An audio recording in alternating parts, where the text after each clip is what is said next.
polisi bilang apa, FPI bilang apa. Dari segi saya, bukankah itu satu situasi demokratis sebetulnya, di mana kelompok-kelompok non negara itu lalu punya pandangan yang berbeda.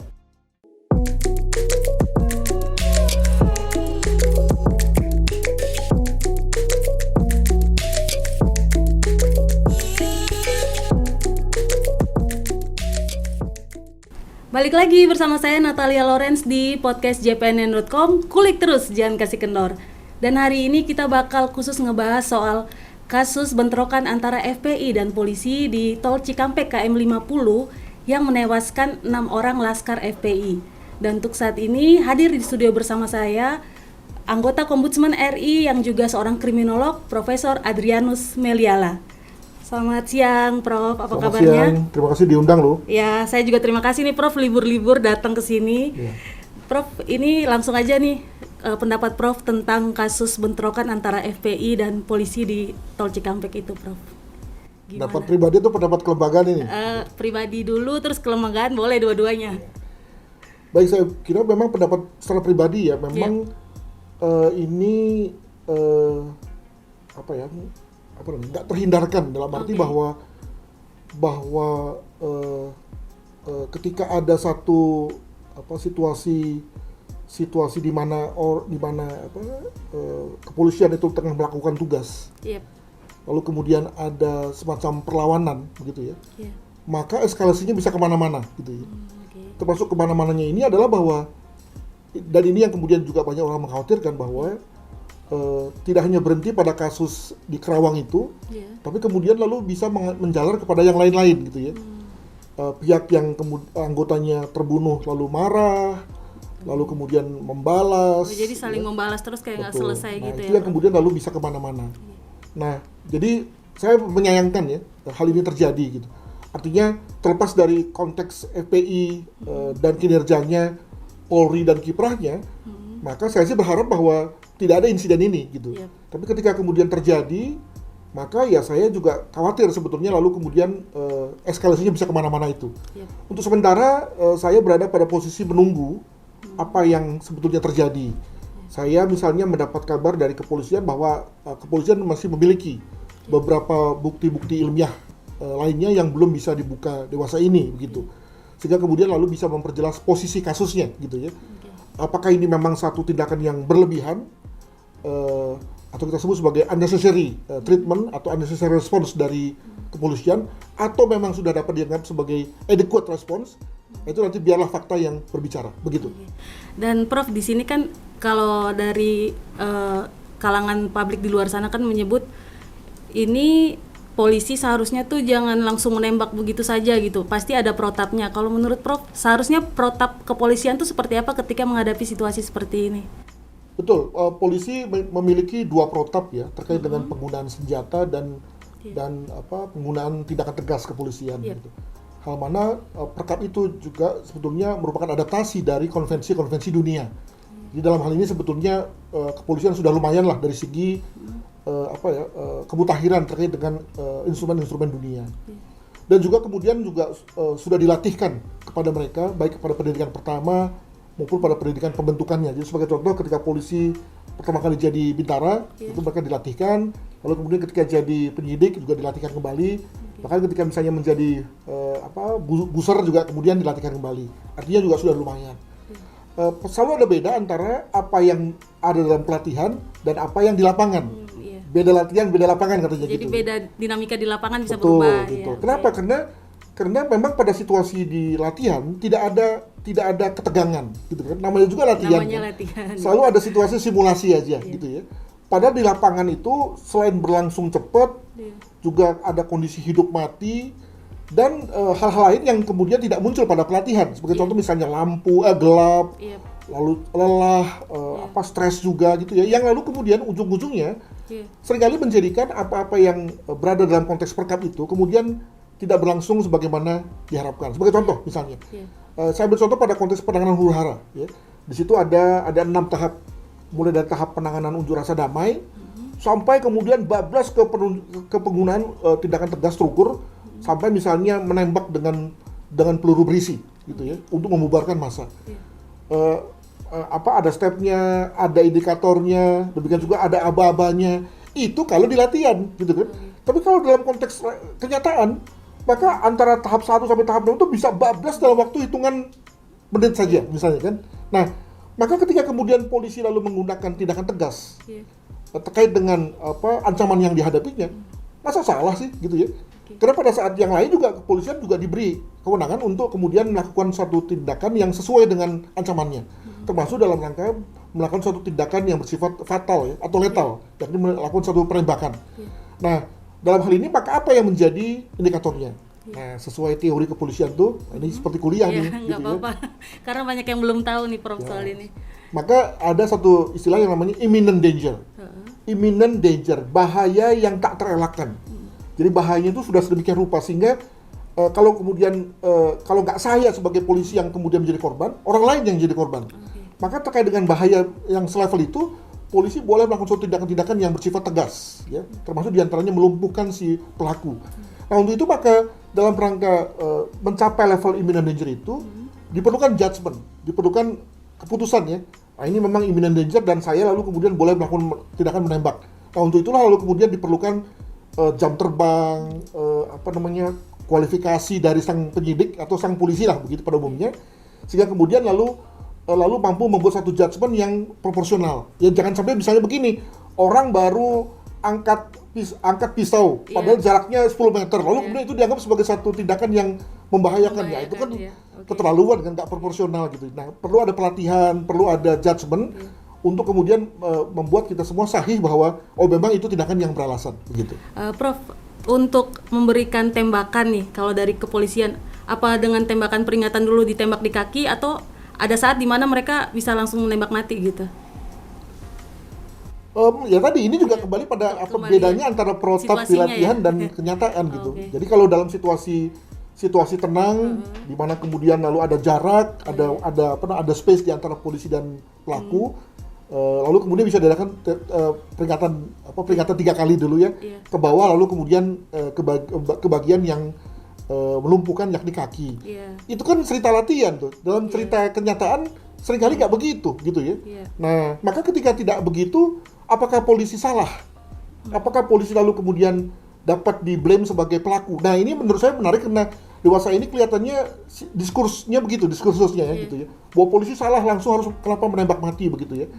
Nah, mengapa saya kemudian mengatakan ini sebagai menarik? Karena kalau dalam hal ini tidak ada satu board, ya, satu badan atau satu dewan atau satu komisi yang kemudian menjadi reviewer, maka pasti begini, pasti ada orang nuduh polisi membela diri, selalu begitu diskursusnya, gitu ya, wacananya begitu. Nah, dalam hal ini memang situasinya nggak berubah dibandingkan dengan dulu-dulu, terkait dengan tidak adanya apakah itu komisi, dewan atau badan yang bisa kemudian menjadi penilai. Dulu waktu saya menjadi komisioner di Kompolnas, Komisi Kepolisian Nasional, harapan saya dulu begitu. Kompolnas menjadi semacam reviewer yang independen, yang berjarak dari kepolisian, terkait dengan satu situasi yang memiliki dispute, ya, memiliki satu perbedaan pendapat. Jadi kalau orang lain berpendapat bahwa polisi sudah waktunya untuk tindakan tegas, polisi belum diharapkan untuk lakukan tindakan tegas, tapi polisi sudah bilang harus, begitu kan? Nah, ketika ada situasi dispute ini, maka mestilah ada orang atau pihak yang menjadi penengah, yang menjadi reviewer yang netral, gitu ya. Menjawab yang prosedur yang sebenarnya gimana gitu ya. Nah, tapi masalahnya Kompolnas sendiri secara tupoksi ternyata tidak begitu, gitu, tidak begitu. Dan kemudian juga kalaupun misalnya diberi kewenangan begitu, juga perlu ada satu perkuatan untuk kemudian Kompolnas bisa menjadi penilai. Nah, selama tidak ada lembaga yang bersifat reviewer itu, ya maka seringkali begini, ya polisi menganggap bahwa perdebatan terjadi terus. Ya. Okay. Nah, memang polisi juga mengerti kelihatannya bahwa tidak adanya situasi yang bersifat adanya pihak yang menjadi penengah itu memaksa polisi terpaksa harus mengeluarkan satu bukti-bukti yang ada kuat dan bahkan luar biasa. Makanya kemudian mereka gigih sekali, misalnya untuk menciptakan yang kita sebut sebagai SCI ya, Scientific Criminal Investigation, dengan kata lain melahirkan satu data-data yang berbasis pada ilmu pengetahuan, agar kemudian melahirkan satu fakta yang tak terbantahkan. Jadi ada dua tuh tembakannya tuh, ada dua tujuan. Pertama adalah memang melahirkan satu fakta yang bisa membantu pengungkapan kejahatan pada umumnya, gitu ya. Tapi juga ketika pada kasus-kasus yang bersifat dispute seperti ini, maka itu juga lalu melindungi polisi dalam rangka tadi serangan-serangan tadi, oke, memang orang boleh nyerang macam-macam lah, namanya juga kan, apalagi media sosial ya, dibully kayak apa juga boleh, tapi di pihak lain karena polisi sudah memiliki data yang tak terbantahkan, maka itu lalu membuat polisinya jadi kuat. Nah, harapannya sih ketika polisi sudah punya kemampuan SCI tadi, tambah lagi ada misalnya ada badan atau komisi atau lembaga yang bisa menjadi reviewer yang bersifat netral dan independen, maka lalu menjadi cepat sebetulnya untuk menyelesaikan masalah-masalah yang bersifat dispute seperti itu. Gitu. Prof, ini kan dalam kasus ini ada 2 versi cerita, baik dari FPI kemudian dari polisinya sendiri, masing-masing punya background ceritanya masing-masing. Nah, dari FPI itu kan menyebut kalau jika memang ada kejadian seperti itu, ketika FPI datang ke lokasi, ternyata lokasi itu sudah bersih, tidak ada tanda-tanda terjadinya kejahatan, dan mereka menduga polisi justru membawa 6 orang itu untuk dieksekusi di tempat lain, jadi bukan ditembak mati di lokasi itu. Kalau menurut Prof gimana sebenarnya ya itu? Tentu mengenai kejadiannya itu saya kira saya juga sama-sama dengan yang lain lah, tidak tahu pasti masih di awan-awan ya. Dan saya rasa juga jadi gak bijak kalau saya juga beranalisa atas sesuatu yang kita tidak ketahui. Gitu. Namun satu hal yang menarik adalah bahwa kalau pada kejadian-kejadian yang lain itu kemudian kontestasi tentang skenario itu tidak terlalu muncul, maka pada saat ini kelihatannya head to head tuh, head to head. Jadi polisi bilang apa, FPI bilang apa. Dari segi saya, bukankah itu satu situasi demokratis sebetulnya, di mana kelompok-kelompok non negara itu lalu punya pandangan yang berbeda, gitu ya. Nah, sampai situ aja sudah bagus tuh. Ya, jangan kemudian lalu diteruskan kepada misalnya bahwa kemudian lalu itu juga mengindikasikan satu ketidakpercayaan dari masyarakat kepada polisi. Saya kira itu juga bahaya juga karena biar bagaimanapun polisi sebagai lembaga negara dia juga punya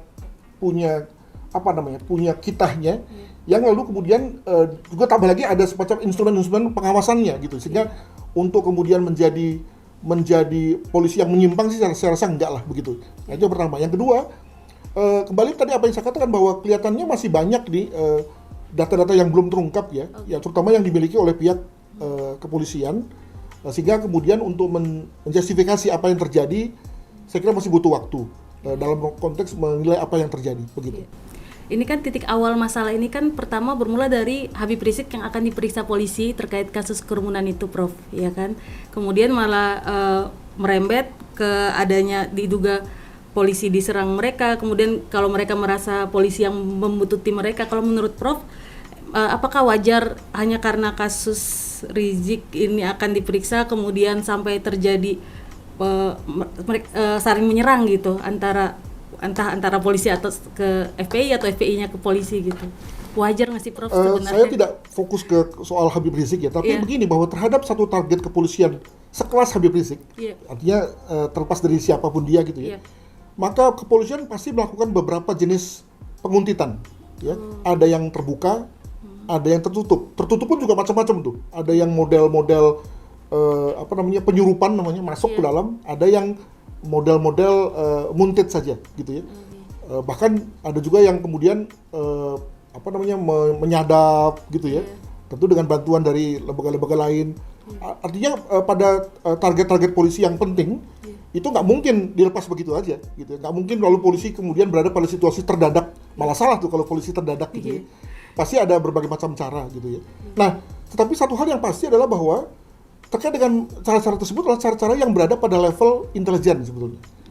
Basis berpikir daripada intelijen adalah tidak boleh kontak dengan target, ya. Maksud kontak itu adalah tidak boleh berinteraksi gitu ya. Pun berinteraksi dia harus lari. Kenapa? Karena pada saat itu dia tidak punya kewenangan kepolisian, ya. Jadi sebagai contoh, ketika saya sebagai intel, kemudian lalu ketahuan sebagai intel, ya saya harus lari sebetulnya, ya. Tidak boleh kemudian saya bilang saya sedang menyidik atau sedang itu lalu nanti yang lucu gitu ya. Jadi dia tidak boleh mempergunakan kewenangan kepolisiannya gitu. Nah, maka asumsi bahwa pada saat itu lalu polisi sedang mengadakan satu penguntitan dalam rangka surveillance ya. Maka ada kemungkinan menurut saya polisi tidak mau kehilangan buruannya. Ya, tidak mau kehilangan buruannya. Diikuti terus gitu ya. Itu berdasarkan voice note itu juga kelihatan terdengar gitu ya. Tidak mau kehilangan buruannya. Dan kesannya dari voice note itu memang sang buruan itu sudah jauh itu ya, sudah jauh, mungkin sudah beberapa kilometer di depan sehingga lalu dikhawatirkan kemudian lalu kehilangan. Maka ketika kemudian sang polisi berusaha untuk mengejar, untuk mendekati ya, mendekati sang buruan gitu ya, maka kemudian lalu dihalangi atau dalam bahasa lain dipepet. Nah, ketika itu lalu kemudian terjadi kontak ya. Jadi dalam hal ini kelihatannya itu yang terjadi. Nah, ketika kemudian terjadi kontak tembak, apakah lalu kemudian polisi salah? Nah, ini dia kan. Nah, kembali pada bahwa ketika terjadi situasi yang kita sebut sebagai keberbahayaan yang tak terelakkan itu, walaupun dia seorang penyelidik sekalipun, pada dasarnya dia adalah seorang polisi, gitu ya. Maka dia boleh membela diri, boleh melakukan suatu tindakan yang bahkan fatal sekalipun. Nah, masalahnya kembali lagi pada konteks apakah proporsional, kan gitu selalu masalahnya. Kenapa nggak diberitahu dulu, kenapa nggak kaki dulu, atau kenapa harus 6? Nah, di sini lalu yang saya sebut sebagai dispute lagi tuh, ya. Nah, untuk itu maka hanya dua solusinya. Pertama, ada satu fakta yang nggak terbantahkan, hal mana dijanjikan akan datang, gitu ya. Atau yang kedua adalah adanya model-model reviewer yang bersifat independen. Apakah kalau begitu Komnas HAM bisa menjadi reviewer? Mestinya bisa, gitu ya. Mestinya bisa. Sehingga lalu kemudian apapun yang menjadi rekomendasi Komnas HAM itu kemudian menjadi satu hal yang diikuti. Apakah Ombudsman bisa? Kami tidak bisa. Kenapa? Karena kami tidak masuk di substansi. Jadi Ombudsman selaku lembaga negara pengawas pelayanan publik, itu level kami adalah di administrasi, di prosedurnya. Apakah kalau kemudian di prosedur lalu kemudian tidak bisa melihat pada substansi? Kadang-kadang iya.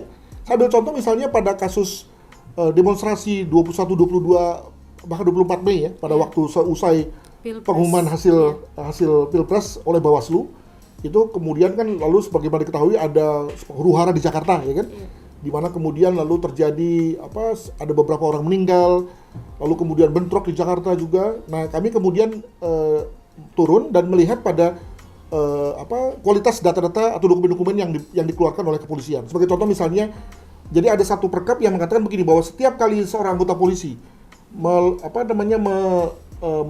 meletuskan tembakan, maka kemudian dia harus mencatatnya, melaporkannya kepada atasan berapa mesiu terpakai dan berapa yang tersisa, gitu ya.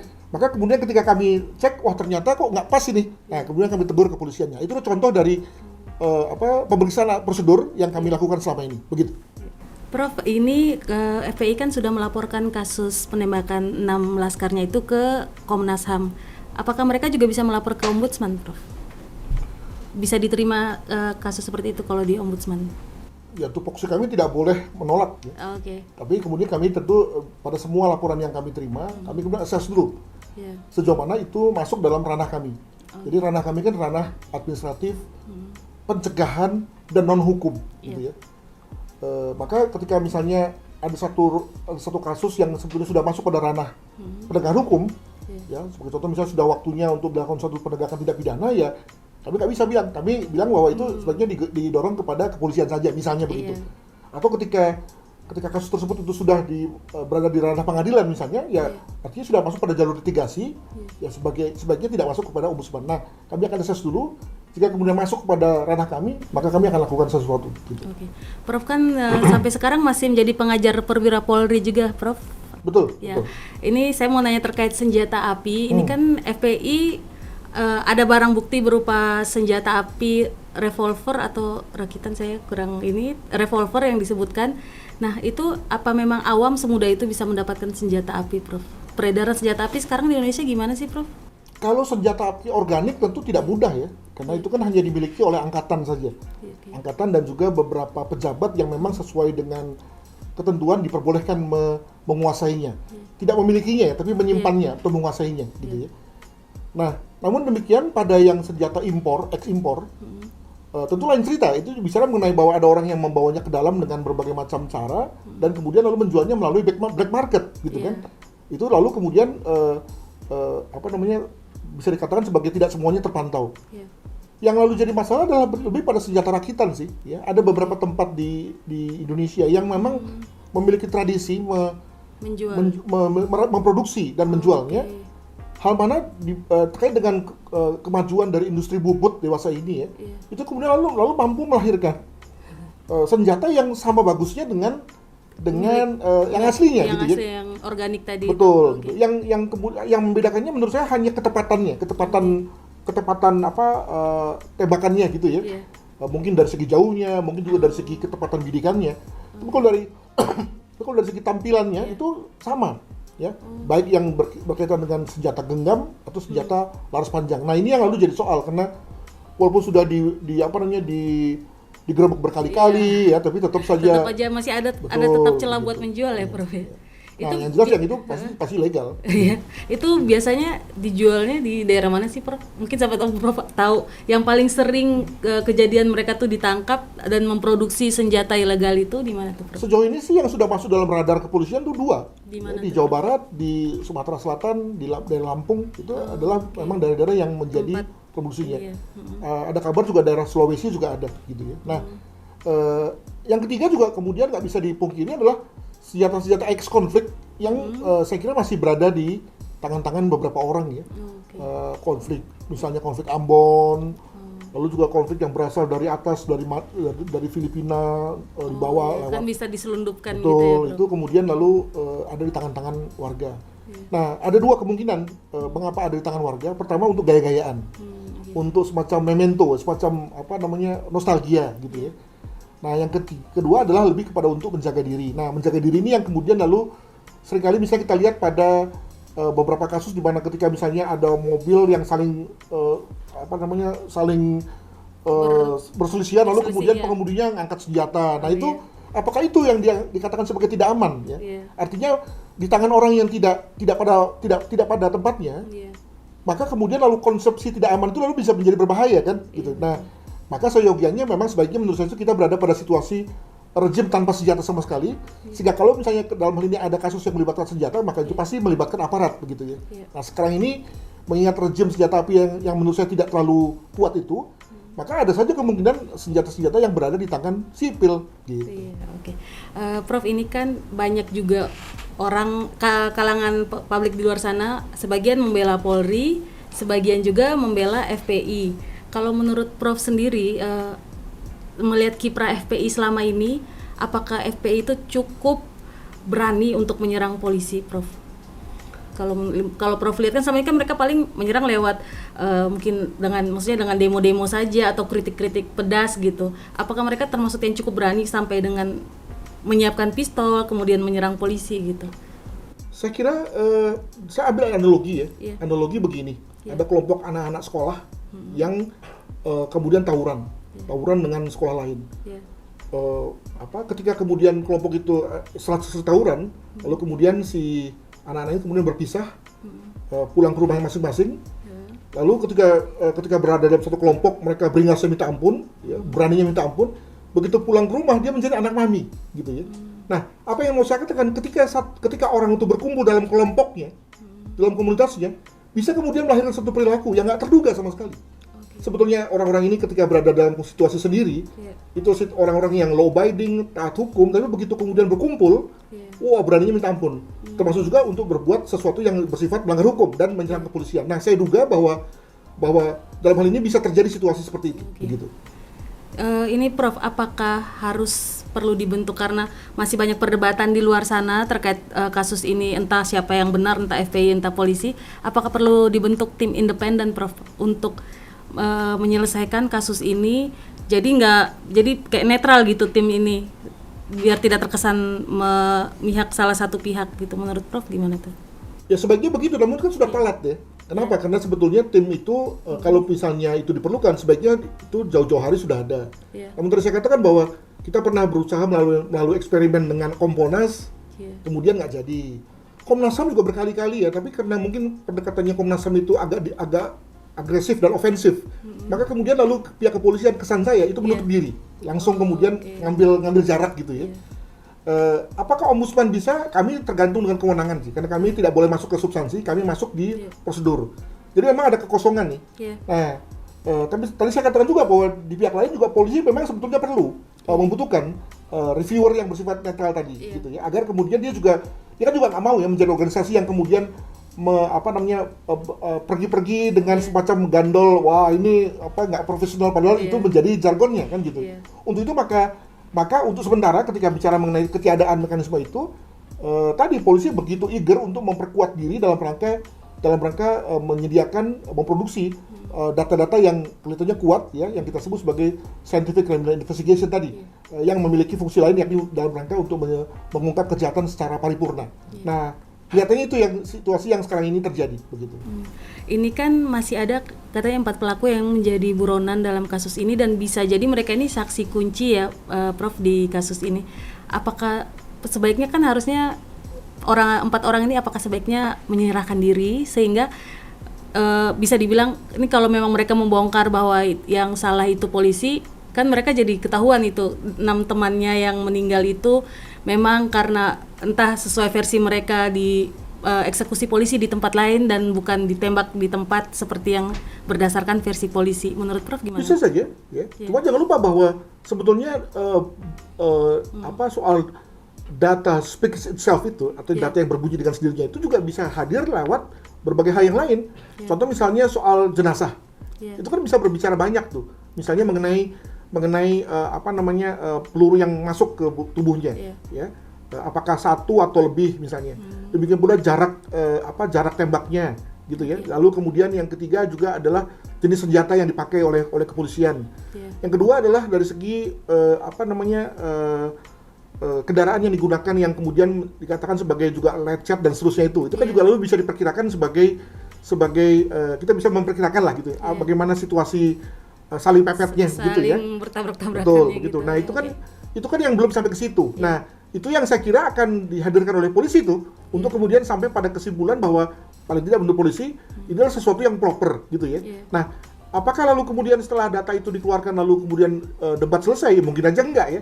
Nah, dalam hal ini kalaupun misalnya data tersebut sudah amat kuat, maka kembali pada seharusnya kita semua memiliki satu situasi trustful ya, memiliki tingkat kepercayaan. Sebab apa? Sebab kalau dalam hal ini kita juga tidak percaya pada polisi ya, lalu ujung-ujungnya nanti never ending story nih gitu ya. Kita lalu mencari keadilan lewat siapa nih dalam hal ini. Itu yang saya kira paling jauh yang bisa saya berikan terkait dengan situasi itu gitu. Prof, ini kan Polri sudah 20 tahun lebih lepas dari TNI. Apakah Prof melihat Polri masih kadang menggunakan cara-cara militer untuk menyelesaikan permasalahan atau kadang melanggar yang sesuai dengan desnya gitu? Jadi kalau dibilang cara militer itu adalah 2 hal ya. Pertama adalah prinsipnya. Prinsip membunuh atau dibunuh. Itu adalah prinsip militer. Dan itu saya kira sudah jauh ditinggalkan oleh kepolisian. Yang kedua adalah prosedur. Jadi kalau tadi saya mengambil contoh adanya satu perkap ya yang harus memakai saringan sampai 6 gitu ya. Demikian juga perkap yang tidak memperbolehkan polisi membawa peluru berisi gitu ya. Itu adalah khas kepolisian tuh. Sama sekali tidak muncul di militer. Nah, maka terkait dengan situasi itu saya kira polisi sudah jauh ya dalam rangka membuat dirinya tidak lagi melakukan kegiatan-kegiatan yang bersifat militer. Nah, pasalnya adalah bahwa apakah kalau kemudian setiap tindakan tegas, upaya paksa oleh kepolisian itu lalu kemudian harus dimaknai sebagai tindakan militeristik? Tidak. Karena dalam hal ini polisi yang tidak mampu atau tidak diperbolehkan melakukan tindakan tegas, bukan polisi namanya, ya. Kenapa? Karena pada dasarnya tindakan tegas sama halnya vis-a-vis dengan tindakan lunak. Itu adalah bagian dari kemampuan polisi sesuai dengan apa yang dihadapi, gitu ya. Jadi ketika menghadapi masyarakat yang tua, anak-anak yang membutuhkan pertolongan, maka bisa dipakai pendekatan lunak, dan sebaliknya juga demikian pada konteks pendekatan yang bagi mereka yang sudah melawan, menyerang, tidak mau tunduk, begitu ya. Maka kemudian lo bisa dikenakan tindakan tegas sepanjang sudah ada beberapa ketentuan yang tadi saya katakan di depan. Kalau Prof sendiri melihat reformasi Polri sejauh ini seperti apa dari penegakan hukum dan juga melayani masyarakatnya itu bagaimana kalau Prof lihat? Jadi polisi memulai pada tahun 2000-an itu dengan tiga elemen ya. Yang pertama adalah reformasi bidang struktural, yakni dimulai dengan atau paling tidak yang kelihatan adalah keluarnya Polri dari ABRI, sehingga lalu kemudian ABRI menjadi TNI, gitu ya. Yang kedua adalah reformasi struktur instrumental namanya. Jadi seluruh instrumen-instrumen yang tadi saya katakan berbau-bau kemiliteran, bernuansa militer itu kemudian diganti dengan sesuatu yang memang dikenal oleh kepolisian internasional. Tadi misalnya sebagai contoh adanya keharusan untuk tidak menggunakan senjata at the first place. Ya, senjata itu pada dasarnya melambangkan satu upaya the last resort gitu ya. Langkah terakhir yang dimiliki oleh kepolisian gitu. Lalu yang ketiga adalah reformasi bidang kultural, mengubah mindset, mengubah perilaku. Nah, memang pada yang ketiga ini agak repot ini, ya. Kenapa? Karena gitu? Prosesnya lambat, ya. Selalu ada saja anggota polisi yang arogan, yang masih bergaya-gaya tentara, atau tadi yang seringkali orang bilang bahwa polisi itu suka dengan hedonisme gitu ya. Itu adalah bagian dari reformasi kultural yang sampai sekarang masih berubah gitu. Masih belum final sebetulnya. Jadi di antara semua tadi yang ketiga ini yang paling lamban perubahannya. Maksudnya masih ada aja yang seperti itu. Betul ya. Sebagai contoh misalnya BRIMOB ya. Jadi diminta oleh pimpinan kepolisian, maka kalaupun ada polisi yang berwajah militer, maka biarlah BRIMOB yang melakukan itu. Jangan yang lain-lain ya. Sehingga kemudian lalu BRIMOB dapat dikatakan sebagai polisinya atau militernya polisi lah begitu ya. Nah, tapi bagi yang lainnya jangan dong gitu ya. Namun demikian juga tak terhindarkan misalnya kalau kita bisa mengenai penyidik ya di kalangan serse itu ada tim booster. Tim booster itu memang itu diniatin sebagai harus keras tuh. Kenapa? Karena dia memang menghadapi mereka-mereka yang asumsinya sudah melanggar hukum tapi kemudian tidak mau tunduk, tidak mau kooperatif, maka kemudian harus digunakan upaya paksa. Nah, ketika melihat booster itu memang umumnya keras-keras semua gitu ya. Karena tadi diasumsikan bahwa mereka adalah orang yang memang selalu siap menghadapi atau melakukan the last resort tadi, gitu. Prof, ini kan beberapa peristiwa yang terjadi di belakangan ini banyak yang melibatkan kepolisian dan banyak yang berasumsi bahwa ini terkait dengan calon bursa Kapolri. Kalau menurut Prof gimana? Saya kira naif ya. Bagi kita yang berpikir seperti itu. Kenapa? Karena itu artinya kan bahwa ada satu desain dalam rangka misalnya menembak hanya demi untuk supaya menjadikan seseorang sebagai calon Kapolri dan menyingkirkan yang lain. Saya kira kok kejam sekali kita kalau berpikir seperti itu ya. Bahwa kompetisi semakin menghangatnya tensi itu ada. Itu saya kira itu juga nggak terhindarkan dan itu menjadi hal yang wajar ya terjadi dimanapun dalam rangka memilih pemimpin baru gitu ya. Tapi kalau kemudian itu mempengaruhi kinerja, apalagi kalau itu mempengaruhi cara penanganan satu kasus, saya kira itu jahat untuk polisinya tuh begitu ya. Jadi kok saya yakin ya, saya dalam hal ini sebagai guru banyak polisi, saya kira masih beranggapan bahwa sebetulnya tidak ada hubungan antara berbagai insiden yang melibatkan polisi itu dengan rame-rame terkait dengan pergantian Kapolri gitu. Kalau menurut Prof, nama-nama petinggi yang di bursa calon Kapolri siapa aja? Ya sesuai dengan ketentuan sesuai Undang-Undang Nomor 2 Tahun 2002, maka semua bintang 3 yang berbintang 3 dengan kata lain pangkatnya komjen ya, itu layak.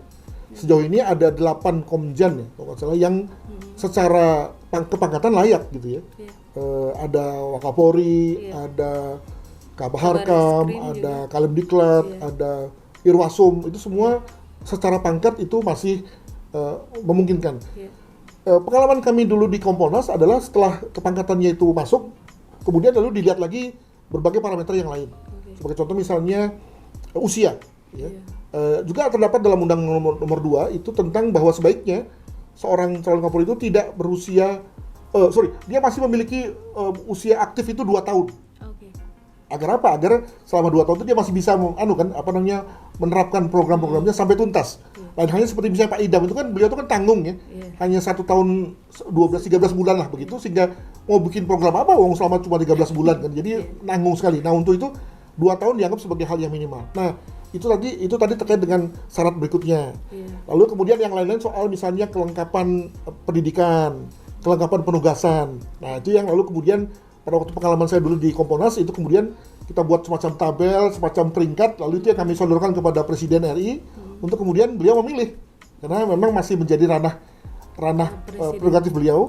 Setelah Presiden memilih, lalu kemudian pilihannya itu kemudian dikirim kepada DPR untuk diadakan fit and proper test oleh Komisi 3 DPR RI gitu. Kalau menurut Prof nih, pandangan Prof, siapa yang paling pantas menggantikan Jenderal Idam? Wah, saya berada pada posisi sulit karena semuanya murid saya tuh, gitu ya. Semuanya murid ya? Iya. Di antaranya nggak ada yang menonjol yang menurut Prof pasti lebih cocok gitu? Waduh, saya kebetulan Beban moral ngejawabnya. Beban moral, ya. Kebetulan juga karena sebetulnya dari beberapa yang bintang 3 itu ada yang berasal dari angkatannya sama. Okay. Jadi secara kepangkatan sama, lalu kemudian juga usianya sama, dari pola penugasannya juga sudah beberapa kali Kapolda, zigzagnya juga oke. Ya saya kira ya harus itu dong yang kita pakai sebagai tolak ukur gitu ya. Wah, bagaimana kalau soal agama? Itu udah faktor politis kan. Nggak boleh di level kita ini berpikir mengenai hal-hal yang bersifat primordial loh. Nanti salah itu gitu ya. Tapi kalau misalnya Bapak Presiden dan DPR berpikir ke arah itu, ya itu memang level mereka. Berpikir dari segi agama, suku, ya itu terserah lah. Itu yang kita sebut sebagai chemistry gitu kan. Tapi pada level-level yang bersifat profesional, kepangkatan, usia, pengalaman, penempatan itu semua rata-rata sudah sama semua begitu. Oke, Prof, terima kasih banyak sudah hadir di studio podcast jpnn.com. Semoga yang tadi kita bahas panjang lebar terkait kasus ini segera ditemukan titik terangnya, Prof, ya, biar nggak ada perdebatan di luar sana lagi. Kemudian juga ya kalau nanti mereka melaporkan ke Ombudsman, nanti kita bakal bertanya-tanya lagi sama Prof di kemudian harinya, dan doakan semoga Prof tetap sehat ya. Dan juga tadi jangan sampai ada eskalasi ya. Oh ya. Jadi jangan sampai ada kasus-kasus lainnya gitu. Balas membalas itu saya kira nanti malah membuat kita semua sebagai elemen bangsa menjadi makin terbelah lah. Iya, benar. Dan tidak ada gunanya bagi persatuan dan kesatuan kita. Iya, oke, baik, terima kasih Prof. Dan untuk viewers jpnn.com dimanapun kalian berada, jangan lupa untuk selalu menjaga kesehatan dengan memakai masker, menjaga jarak, dan mencuci tangan usai beraktivitas di luar rumah. Dan nantikan podcast jpnn.com pekan depan bersama saya Natalia Lorenz. Bye.